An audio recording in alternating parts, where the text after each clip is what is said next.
Today's day 21 and there's 5 days left until Christmas. Today I'm making cherry chocolate chip snowball cookies. First in a bowl I have 1 stick of softened butter.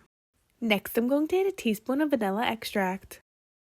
Then I'm going to add a half a cup of powdered sugar. Next I'm going to mix that up until it's light and fluffy. Next I'm going to add a cup and a half of flour and then mix that up until everything is combined.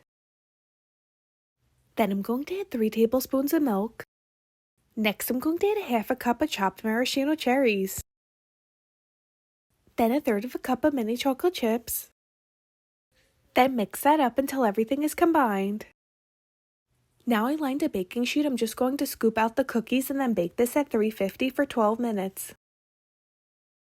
Once the cookies come out of the oven and cooled for a little bit, I'm going to dip each one in powdered sugar and then put it back on the tray. Here's an up close look at the cherry chocolate chip snowball cookies.